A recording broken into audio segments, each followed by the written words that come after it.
This is Frog Belly Farm, and I just wanted to do another video on potting soil for starting tropical fruit trees.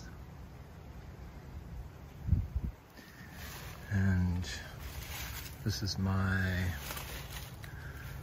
pots of fruit trees that I plant everything in the same pot mixed together, multi-species.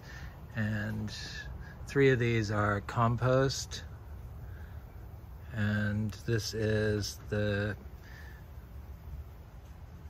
the zebu manure, the grass-fed zebu manure. And they have in common is they're both a fermented product. One was finished without turning and aged for a long time with minimal air, and the other one went through the intestine of a cow.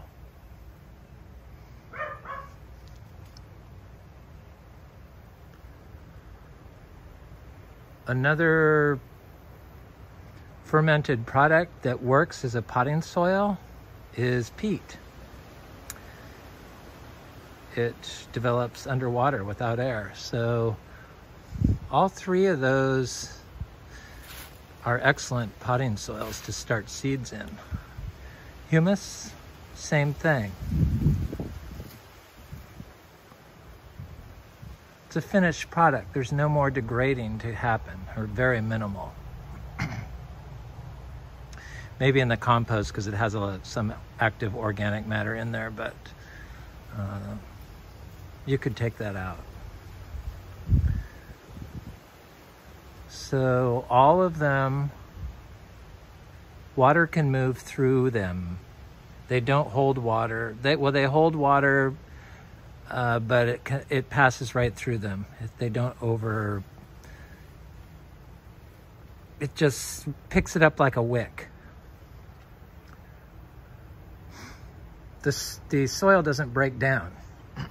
It just becomes one in a container.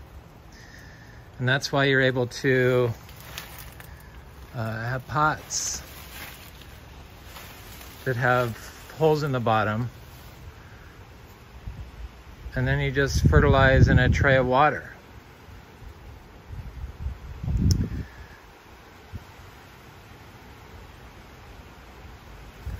So when you have the potting medium and you're growing the seeds, you can go 2 ways. You can go, after your plants start growing, you can add chemicals, which will break down the reduced carbon.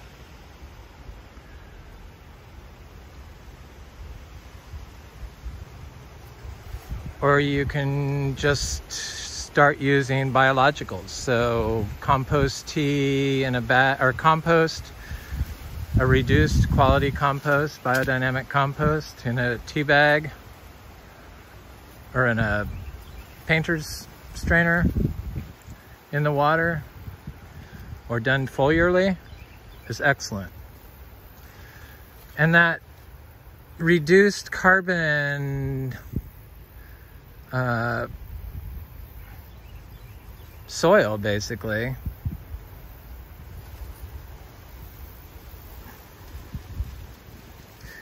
won't ever, it doesn't break down from the top down. So this, if it's under pressure, it won't break down.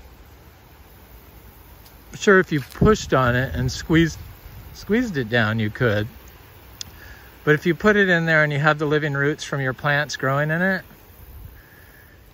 it should always be like one piece of, like peat in a bog.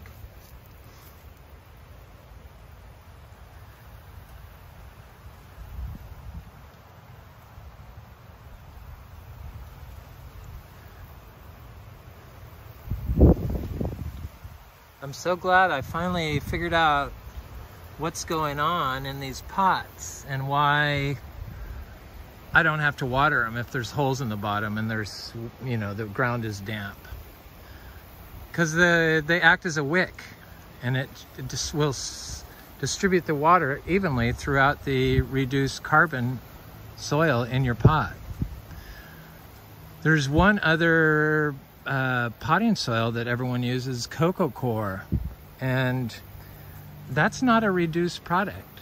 So you're not going to get that water moves through it as easily, and it breaks down. So if it breaks down and blocks the flow of water, it'll block the uptake of nutrients. And in the case of cocoa coir, it's calcium. And in a biological system, calcium is your number one thing. You can't do anything unless the calcium cycle is operating properly, nutrient cycle.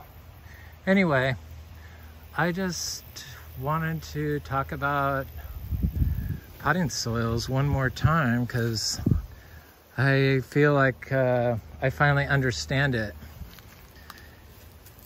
completely, and we will see. Have a good day.